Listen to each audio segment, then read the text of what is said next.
Welcome to Sravani's media. Telugu Desam పార్టీలో ఇటీవల కాలంలో అసంతృప్తి జ్వాలలు పెరిగిపోతున్నాయి. ముఖ్యమంత్రి చంద్రబాబు నాయుడు నేతృత్వంలో జరుగుతున్న సమావేశాలు, వర్క్షాప్లు ఈ అసమ్మతిని పరిష్కరించే దిశగా అడుగులు వేస్తున్నప్పటికీ పార్టీ అంతర్గత వివాదాలు మాత్రం ఉపశమనం పొందడం లేదు. పార్లమెంటు నియోజకవర్గ ఇన్ఛార్జీలు, జిల్లా అధ్యక్షుల మధ్య ఏర్పడిన అసమ్మతి, మంత్రుల పనితీరుపై ప్రజల అసంతృప్తి వంటివి పార్టీని కుదిపేస్తున్నాయి. ఈ నేపథ్యంలో చంద్రబాబు ఇచ్చిన హెచ్చరికలు పార్టీలో కొత్త చర్చకు దారితీస్తున్నాయి.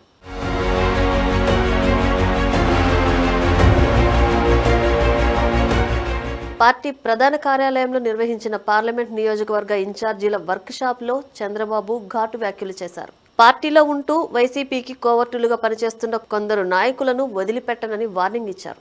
మండల, నియోజకవర్గ, బూత్ స్థాయి నాయకులను బలంగా తయారు చేయాల్సిన బాధ్యత ఉందని నాయకులకు దిశానిర్దేశం చేశారు. ఇటీవల ఎమ్మెల్యేలు, ఎమ్మెల్సీలు, పార్టీ నాయకుల తీరుపై నిర్వహించిన టెలిఫోన్ సర్వేలో ప్రజల్లో అసంతృప్తి ఉన్న నాయకుల జాబితా తయారైంది. పార్టీ ముఖ్య పదవుల్లో 2 ఏళ్లు మాత్రమే పనిచేయాలి, 3 నెలలు సమయం ఇస్తున్నాను, పద్ధతి మార్చుకుని పనిచేయకపోతే ఆ పదవులు పోతాయి అని చంద్రబాబు హెచ్చరించారు. ఇది పార్టీలోని కొందరు నాయకులపై ఒత్తిడి పెంచుతుందని విశ్లేషకులు అభిప్రాయపడుతున్నారు.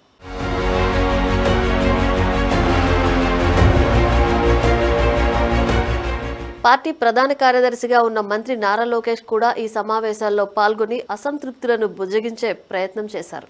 వ్యవస్థ ముఖ్యం, వ్యక్తులు ముఖ్యం కాదు, పార్టీ ముఖ్యం. ప్రభుత్వం అద్దె ఇల్లు అయితే పార్టీ సొంత ఇల్లు.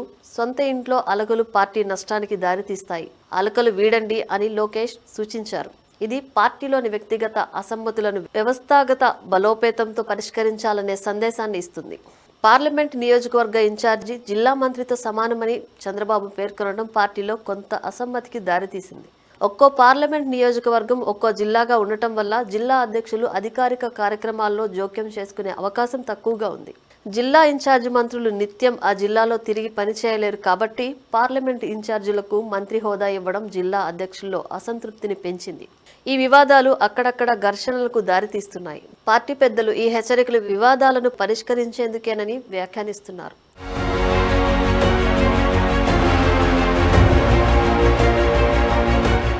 టీడీపీలో ఈ అసంతృప్తులు పార్టీ బలోపేతానికి అడ్డంకిగా మారకుండా చూడాల్సిన అవసరం ఉంది. చంద్రబాబు హెచ్చరికలు ఒకవైపు క్రమశిక్షణను పెంచుతాయి, మరోవైపు అసమ్మతి నాయకులను మరింత దూరం చేసే ప్రమాదం ఉంది.